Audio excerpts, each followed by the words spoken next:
emergency crews in shock over what they found at Mississippi crash site where 16 service members died. Those who join our military do so with the willingness to die in the line of duty. It's an incredible sacrifice that far too many end up making in service to God and country. When this happens, their family and friends take solace in the fact that it was done in furtherance of the greater good, and their memory will serve as a reminder of the liberties we retain in this great nation. The families of the 16 service members who died in the plane crash that happened in Mississippi on Monday won't have the same comfort. They will have to live with the fact that this crash happened on American soil and that it was completely avoidable. As with many of the problems we struggle with today in America, we get to at least partially thank our disappointment of a former president for what led to this tragedy. Freedom Daily reported that 7 of those killed were Special Forces commandos, military who have given years of their lives to become some of the most elite fighters on the planet. Their lives were tragically ended because of equipment malfunction. It's been found that the aircraft actually exploded in midair before it ever touched the ground. This is due to the age and maintenance allowed on the aircraft, which of course can't be fixed without funding and attention being paid by the Commander-in-Chief. President Trump has been systematically working to fix everything that is in subprime condition after 8 years of improper leadership, but he was always just racing the clock before something awful happened.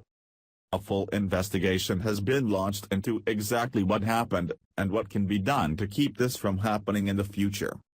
Via Reuters. U.S. officials on Tuesday were investigating the cause of a military transport plane crash that killed 16 service members including elite Special Operations Forces a day earlier, leaving a miles-long trail of wreckage in rural northern Mississippi. The KC-130 Hercules aircraft disappeared from air traffic control radar over Mississippi after taking off from Cherry Point, North Carolina. It plunged into a soybean field at about 4 p.m. CDT. 5 p.m. EST, on Monday in Mississippi's LaFleur County, about 100 miles, 160 kilometers, north of Jackson, the state capital. 15 Marines and 1 Navy sailor were killed, the U.S. Marine Corps said. The names of the deceased were being withheld until family members were notified. Further details were not released. General Robert Mueller, Commandant of the Marine Corps, pledged a thorough investigation into the cause of this tragedy. The aircraft was originally based out of New York's Stewart Air National Guard Base, Marine Corps officials said. It was transporting equipment and people to a Navy facility in El Centro, California. Equipment on board included small arms ammunition and personal weapons. 7 of the 16 who perished, including the sailor, were based at Camp Lejeune in North Carolina and were members of the elite Special Operations Command of the Marine Corps. The Poughkeepsie Journal in New York said Marine reservists from the nearby Stewart Air National Guard Base were also on the plane. U.S. President Donald Trump said on Twitter that the crash was heartbreaking. "Melania and I send our deepest condolences to all," he wrote. Stars and Stripes, which covers U.S. military affairs, reported that witnesses said bodies were found a mile from the wreckage. Images posted online by local media showed the plane's crumpled remains engulfed in flames in a field surrounded by tall vegetation, with a large plume of smoke in the sky. The crash left a 5-mile, 8-kilometer, trail of debris, the local Clarion Ledger newspaper reported. The KC-130 Hercules, manufactured by Lockheed Martin Corp., LMT.N., conducts air-to-air refueling, carries cargo and performs tactical passenger missions.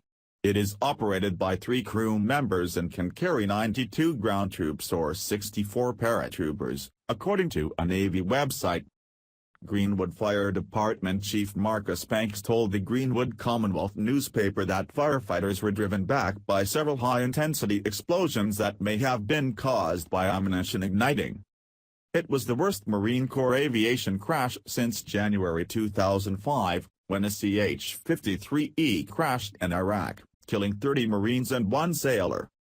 Thankfully, this terrible tragedy did not go unnoticed by President Trump. He and the First Lady were quick to speak out about how deeply they felt for these service members and their family. Something else, we could never depend on the wannabe emperor that Donald Trump replaced in the White House. While we absolutely cannot send enough condolences for this needless loss of life, one beautiful gesture was sent out by a private citizen who went to the scene of the crash and showed a poignant salute to these fallen heroes. Our military is becoming great, once again, just like the rest of the country under the new leadership. The economy is booming, lawmakers are able to pass laws that support what Americans support, and the future looks just a little brighter. While it doesn't lessen the pain of what happened to these amazing service members, we can take heart in the knowledge that we have a leader for our military that is working hard to make sure nothing like this ever has to happen again. Share if you agree that the memory of these crash victims should live on. Thanks for watching. Please subscribe Breaking News 365 channel. Goodbye and see you again.